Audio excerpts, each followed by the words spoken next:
Assalamualaikum warahmatullahi wabarakatuh. Ketemu lagi. Hari ini kita masih diskusi hal yang sama, yaitu GPS dan GPS di acara Ngopi bareng Bang Dersi. Pola pikiran tentang GPS. Kita tahu bahwa GPS itu adalah suatu global positioning system atau suatu bisa dikatakan digunakan untuk melacak, tracking suatu objek. Umumnya yang kita tahu GPS itu selain untuk melacak, dipakai juga untuk sebagai navigasi atau penunjuk arah. Mungkin sobat Bang Dersi semua pasti sudah biasa menggunakan GPS melalui perangkat handphonenya. Jadi kalau mau jalan ke satu tempat, bisa masuk ke aplikasi Google Map, Waze ataupun yang lainnya, tinggal tentukan lokasi tujuan. Nanti perangkat GPS dan platform aplikasinya akan menginformasikan arah tujuannya. Tapi di acara Bang Dersi ini kita lebih concern ke GPS yang digunakan untuk utilisasi keseharian, baik itu buat pribadi, buat personal kita, maupun untuk perusahaan. Jadi kurang lebih nanti akan ada perangkat GPS yang dipasang di kendaraan ataupun di motor, ya. Terus nanti perangkat itu kita bisa monitoring melalui sistem, melalui aplikasi. Nah, ini sobat-sobat Bang Dersi pasti tahu lah. Itu banyak sekali pemain-pemain GPS di Indonesia khususnya yang menjual atau yang menawarkan jasa mengenai pelayanan ini. Umumnya yang ada di kita saat ini adalah perangkat GPS itu digunakan untuk personal dan untuk perusahaan seperti itu. Nah, nanti detailnya seperti apa Bang Dersi akan kulas habis mengenai GPS ini. Tapi hari ini kita fokus ke penggunaan GPS untuk kebutuhan keluarga. Jadi untuk kebutuhan keluarga. Bang Dersi mau kasih tip nih untuk memilih vendor GPS biar untuk jangka panjangnya lebih aman, lebih cocok, lebih sesuai seperti itu. Yang pertama adalah vendor GPS-nya itu harus sudah jelas, berbadan hukum, ya, terus punya pengalaman yang sudah cukup lama, yang mungkin 3 tahun, 5 tahun bermain di bidang GPS ini, punya kantornya ataupun area supportnya juga luas, sehingga sobat Bang Dersi bisa terbantu dari vendor GPS ini, ya kan? Yang paling penting juga after sales-nya harus yang baik, gitu. Itu tipsnya dari Bang Dersi dalam memilih vendor GPS sebagai mitra ataupun sebagai pilihan buat teman-teman sobat Bang Dersi. Itu yang pertama. Yang kedua adalah perangkat GPS juga harus yang mumpuni, yang baik, gitu. Sekarang banyak beredar, mungkin saya nggak boleh ngomong merek ya, ada misalnya perangkat GPS dari China, ada juga dari Eropa, semua rata-rata sih baik. Tinggal sobat Bang Dersi pelajari lebih detail speknya, apakah sesuai dengan kebutuhan dari sobat Bang Dersi. Kalau untuk personal kan kita umumnya ya untuk keamanan aset kendaraan kita, gitu. Jadi bisa tracking posisi, bisa juga mematikan mesin dari jauh, dan juga jika diperlukan ada beberapa vendor GPS pun menawarkan bisa ada fitur shadow suara atau spy monitoring seperti itu. Nah, tapi ini kembali lagi ke sobat Bang Dersi, kebutuhannya buat apa. GPS yang tadi saya sampaikan lebih ke arah GPS simple tracking, yaitu fitur-fiturnya antara lain ya melacakkan. Jadi kalau kita pasang GPS itu di kendaraan, bisa di motor, bisa di mobil, keluarga ya, Nah, mungkin buat sobat Bandersi yang punya anak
mungkin nanti Bang Dersi lebih cerita ya cara teknis bagaimana sih sebetulnya, karena macam-macam platform GPS pun berbeda-beda. Oke, soalnya ada spy monitoring atau tadi ada suara. Ini fitur ini lebih ke arah kita mendengarkan percakapan dalam mobil. Nah, ada yang butuh, ada yang enggak juga sih. Tapi biasanya sih ada yang senang gitu, pengen mendengar percakapan dalam mobil. Nah, itu fitur-fitur utama dari perangkat GPS yang biasanya banyak beredar untuk kebutuhan personal gitu. Kalau untuk fitur lainnya ada reporting maksudnya itu laporan aktivitas dari kendaraan tersebut ya. Misalnya laporan dari parking atau parkir itu berapa lama dia parkir ya kan, kapan dia parkir startnya, kapan dia end parkirnya, dapat nanti durasi parkirnya di mana aja itu bisa. Kedua ada juga biasanya report namanya idling ini lebih ke jika ada mobil itu berhenti mesinnya nyala, nah ada report idling. Idling ini penting kenapa? Karena biasanya berpengaruh ke penggunaan fuel consumption. Masih banyak lagi report-report yang lain. Mungkin kalau kita bahas satu ini panjang ini, tapi Bang Dersi persingkat aja ya. Ada juga report namanya historical perjalanan. Jadi kemanapun mobil itu beraktivitas, berkendara, ada reportnya. Mungkin 1 bulan atau 3 bulan, gitu. Atau 1 tahun, tergantung dari vendor masing-masing GPS-nya. Jadi historical itu maksudnya itu sejarah atau riwayat perjalanan dari kendaraan tersebut. Begitu. Cukup ya, tracking, matiin mesin, terus apa tadi supaya monitoring, ya, oke. Terus ada juga tadi reporting, parking, idling, ya kan, historical perjalanan, banyak kan, banyak manfaatnya. Oke, itu fitur-fiturnya. Yang tambahan lagi ini bonus nih, bonus tambahannya mengenai geofence. Nah, ada juga biasanya di simple tracking pun ada namanya fitur geofence. Geofence itu adalah kita kayak semacam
yang menggunakannya itu suami, maaf, maksudnya itu istri misalnya juga, atau sopir, atau anak, atau keluarga. Kita bisa tahu nih mobil itu kemana aja.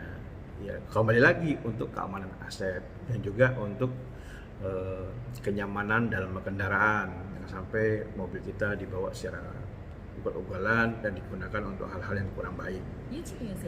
Mungkin sebatas itu dulu mengenai GPS yang biasanya digunakan untuk kebutuhan keluarga.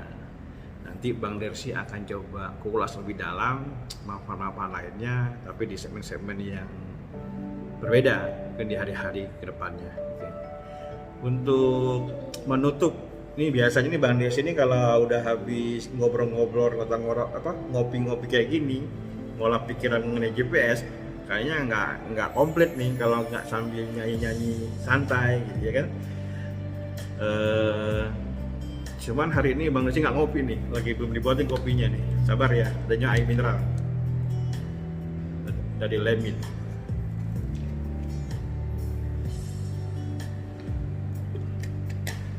Dari tadi kita diiringin oleh backsoundnya Krispati.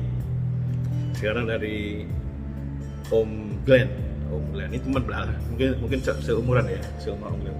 Tapi buat Om Glenn udah almarhum, kita doain selalu diterima di sisinya. Kita cari lagu-lagu yang pas ya. Tunggu bentar.